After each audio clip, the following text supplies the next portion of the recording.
What's up, y'all? Sparta here. Now, for this video, I want to do my review of the iPhone 12 Pro Max. Initially, I wanted to wait until the next version of iOS comes out, but that doesn't come until next week. And I want to get my general thoughts out of the way. I will do a follow-up if anything has changed dramatically that was indeed an issue.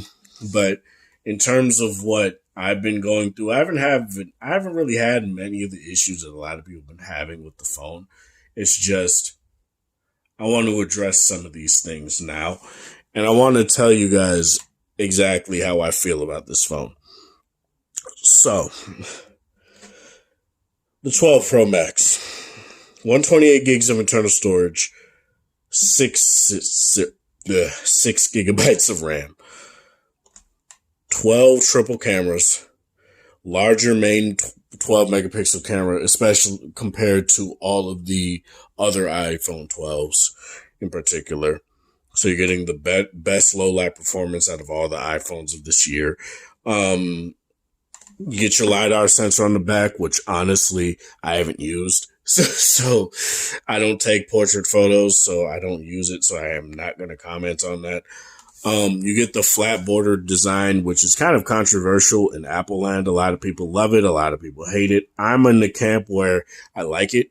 I really do like this kind of thing. For a lot of people, they don't like the flatness of the phone, mainly because if they have smaller hands, the edges seem a bit sharp, and I get that. But for me personally, as you guys can see, I got big old hands, so it's really no issue for me. It's really no issue for me. And there we go. It's really no issue for me at all. What is an issue for me is Face Unlock, though. Face ID, honestly, this is something that I feel it isn't even because of, the global situation going on right now. It's not even because of that. I've had this issue before that. It's kind of similar to the iris scanning that Samsung used to have, where sometimes for some people it wouldn't work all the time. For me, it pretty much worked all the time, even with my glasses on. The Face ID is very finicky still. There are times where, say, I pick it up, it scans my face instantly, right? There are other times where it just doesn't do that. There are times where I have, the face mask on where it does scan my face instantly when I have it not covering my nose, and it's totally fine. There are other times where it just doesn't scan, period. And due to the fact that there's only one other method of unlocking the phone, which is put in a pattern and not a pattern, but a passcode. Put in a passcode. That's not very good. I don't know why. Like this power button. Apologies, I tapped to focus. So now, okay. So the power button. There's not much I can do about this with the stainless steel size. It's going to attempt. It's not really going to focus all that well. So the power button, as you guys can see, or the Siri button, whatever the hell you want to call it, is wide enough. It's long enough to put some sort of fingerprint sensor in there. I don't understand why they didn't put it there. It's definitely wide enough to do that. But it's not there. So it's kind of stupid. Other people are like, oh, put in the Apple logo. One, since it's centered, you got to put your hand like this, then do this. So that's kind of stupid. So it's better to just put it in the power button, right? They did it on the newer iPads of this year. Why not do it on the iPhone? Probably because it just wasn't planned. Maybe next year. Who knows? But we'll see. So yeah, Face ID is like the main thing I don't really like about this phone. It kind of sucks to me. It's always kind of sucked to me though. When it's fast and it's convenient and it's nice and it's easy. But when it's not, it's just not. And that's pretty much it. Other things, say if you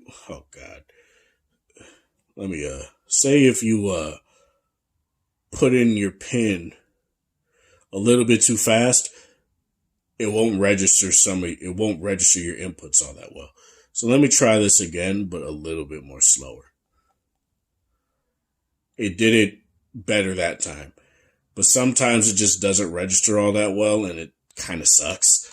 So that's something that is indeed an issue. Not that big of a deal, but it's something that I do indeed want to talk about because it's something that people have been having issues with. Sometimes their touches don't really register all that well. There are other things, like say when you're watching a video on YouTube, I guess I'll play this. And then I want to adjust the quality. It's very hard to hit the quality, the settings, the triple buttons, so that I can get to this, and it just won't work. And sometimes I'll double tap it, and you know what it'll do? It'll seek forward or fast forward, and that's just something that's very bad, and I don't really like. So that's something that does suck indeed too. But it's something that's not that big of a deal, honestly. I just got to figure out a pinpoint accuracy with that stuff, and it's totally fine, I guess. Let's talk about the overall design of the phone, I guess. Still has the notch, whatever. I have a black wallpaper, so it hides it very well. It's not necessarily that big of a deal to me anymore. I don't really like the stainless steel sides. They're so fingerprint prone. If you have one of the lighter colors of the iPhone, it's definitely worse. On the graphite, it's definitely the best color to get if you don't want to deal with that. Sometimes the fingerprints, or say if you take it out your pocket, the frame could get very like dark, smudgy and stuff like that. And it doesn't really look all that great.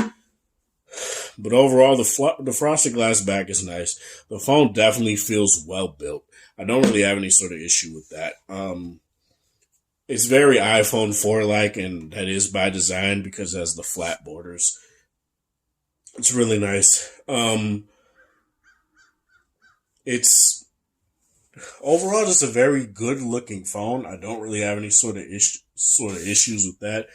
But personally, I feel every phone looks good nowadays. I don't necessarily feel that any phone looks terrible at all. So that's not something that I really comment on all that much. Feels good in your hand, if you really want to hear that. But again, your mileage may vary depending on the size iPhone you get and how big your hands are. For me personally, the phone feels very nice in the hand. Doesn't. The phone overall runs very smooth. I don't necessarily have any sort of issues with that. There are times where, say in the Siri app suggestions, sometimes it'll be quite slow, but it's not necessarily to the point where I would say that it will be a little bit slow, but it's not to the point where I would say it's terrible.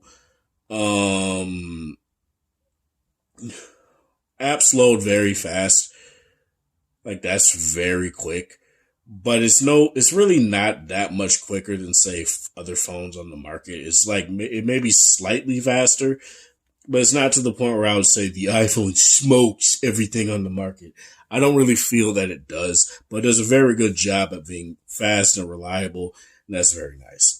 So in terms of speeds, this is really nice. I haven't really had that many glitches. There have been some glitches where, say, if I like toggle the sound switch, sometimes the bell will not fully be there. Sometimes it'll just be like a line across the bell to show that it's silent, and that's pretty much it.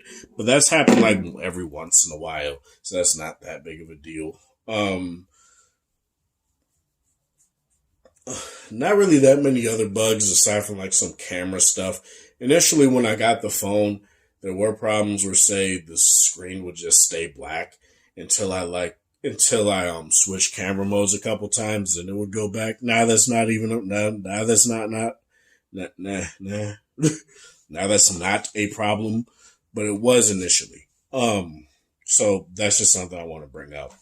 In terms of camera performance, the camera is very nice. The problem is I would never use this phone for like night video or night shots because the lens dots that come into the frame are just so anemic. They're so egregious. It's so bad. Like it'll make a photo or a video just unwatchable or unusable. And I don't know why no tech reviewer is talking about this. Sure, if there's like one or two, it's fine. But there have been times where I've had like 5 or 6, sometimes even 12 on a photo or a video at a time. It's just not that great. And phones like the S20 FE and the V60 also have lens dot issues. You get like one or two and they go away. Say if I'm far away from the light source on the iPhone, sometimes they'll just stay there for a little bit longer than they need to, and it just sucks. But yeah, the lens dot issue I thought initially wasn't going to be that big of a deal for me, but it has become a bigger deal over time. And I feel that other than that in night video, how they overexpose the video to make it look brighter than other phones on the market doesn't work. Like, I'm sorry, it really doesn't work. I even took video, so I'll show you guys right here. Actually, I will show you guys. Okay, so here's the problem, right? As you guys can see, what I'm doing is I was testing it against the V60. The V60 gets as bright, but the problem is that what the iPhone does, and I'll try to find a better clip. Look at how choppy that is, right? Look at how choppy that is. That's just so bad. And you see all those lens dots. You see all of them. You see like 3 or 4 at a time, and they stay in the frame. And it's just not that great to me. And the frames are laggy. It's definitely bright, right? That's not the problem, but the issue comes when, say, you try and walk, and then you see some frame smearing, and then you see like a little bit of warbly jarbliness when it comes to certain parts of the frame. And I don't know why I said it like that. I'm not 6 years old, but it just doesn't look all that great. Like, I don't understand where this like notion that this phone is the king of nighttime video when you can't even lower the exposure and have the frame rate come back. It stays at that 30 frames per second, and it just looks bad. It just doesn't look all that great. So night video is a no-go on this phone. Night photography you can do, so long as you don't get like 8 to 10 lens dots in the photo at the same time. In terms of like daytime shots and daytime video, this is definitely a very good phone for that. You could look at my 4K 60 test for that on this phone, and it does a very good job. I definitely won't deny that, but is it killing everything else on the market? I don't necessarily think so. I think it does a very good job at with its dynamic HDR, but again, what I don't like is that it's dynamic. I would like to be able to control that, and you just can't do that on the iPhone. It's either turn the dynamic HDR off or keep it on, and Apple will take the ropes for you, and I don't like that crap. I would much rather be able to just control it myself. Like I can on every other phone, except for a Samsung phone, but every other phone. It's just so dumb. But other than that, the video is very high quality. It looks very nice. You can edit it very well in, say, LumaFusion, or you can transfer it over to like a V60 and chew through that shit, no problem. And it does a very good job. There's no sort of like log or anything like that. It doesn't shoot in any sort of like, say, flat profile so that you could edit the colors and color grade it. It doesn't do that. It keeps it in the same like very nice HDR. So if you want to do any sort of that thing, this really isn't the phone for you. There will be the Apple RAW for like photos and stuff like that. I haven't seen that come out quite yet, but it's something that's going to be coming out soon. So that's going to be really interesting to look at. In terms of photos, this phone is really good. Like I've said, really don't have any problems with that. It doesn't give me the photos.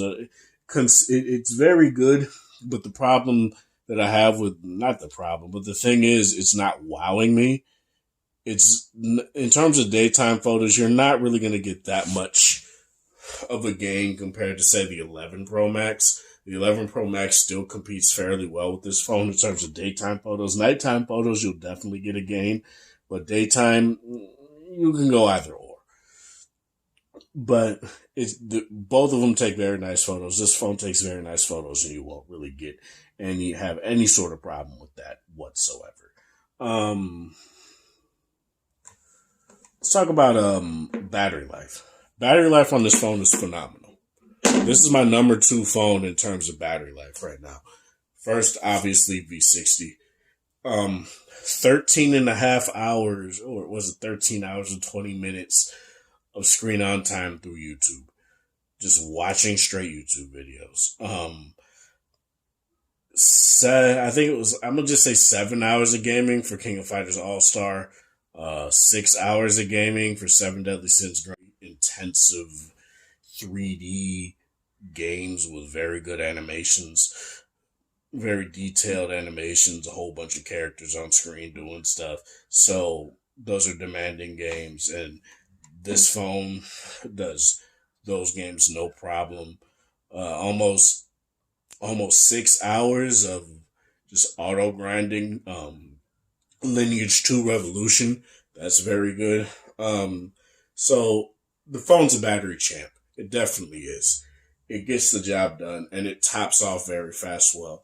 About like an hour, like 40 something, like a few extra minutes over the V60 in terms of charge time. So it definitely charges slower than a 5,000 milliamp hour battery still, but it gets the job done nonetheless. And the battery charge to usage ratio is very good on this phone. In terms of call quality, the call quality on this phone is very nice. The earpiece on here, very loud, very crisp. Really haven't no sort of issues with that.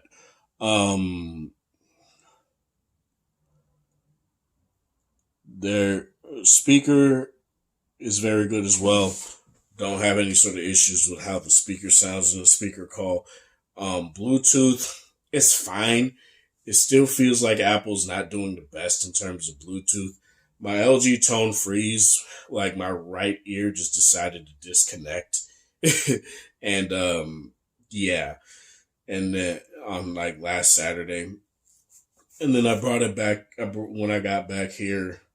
I reconnected them to my V60, which I know is always an LG phone and connecting an LG headset to it. No, that's not necessarily the case. It's a Bluetooth headset, regardless. And when I did that, I disconnected it from my V60, tried to reconnect it to the iPhone. It just wouldn't work. Until like Monday, then the iPhone just said, "Oh, I'm working now." And it worked just fine after that. And I listened to them all the way here, and it was totally fine.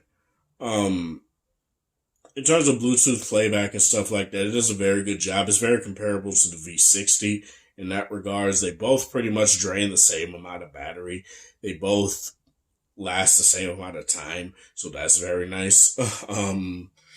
Over an 8-hour night in terms of working, so that's very good. Really have no issues in terms of that. In terms of like texting or messaging, haptics on this phone are very good so long as you download a third-party keyboard that allows you to have haptics, like say Gboard. Very nice free keyboard from Google. You can enable haptics on it, and it feels very nice.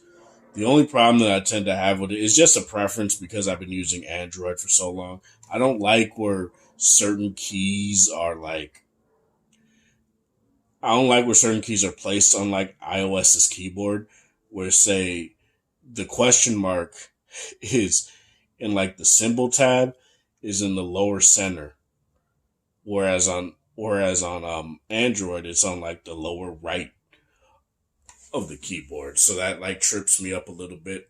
I also feel like sometimes the iPhone intentionally makes you misspell stuff. Like I will type something very intricately and very specifically, and it'll give me a word it'll give me a result that doesn't make sense. That's something that's quite weird, but I don't know. And the autocorrect is honestly kind of bad. It doesn't work half the time. When you put in a right word, it'll give you a totally different word that you didn't want. And it's just stupid. But overall, that's totally fine. That's really not that big of a deal, but it's something I did want to bring up. Um, in terms of like overall usage and like using it from day to day, I really have no problem using it. The only real problems I have is that how they do the control center and how they do the notification center, right?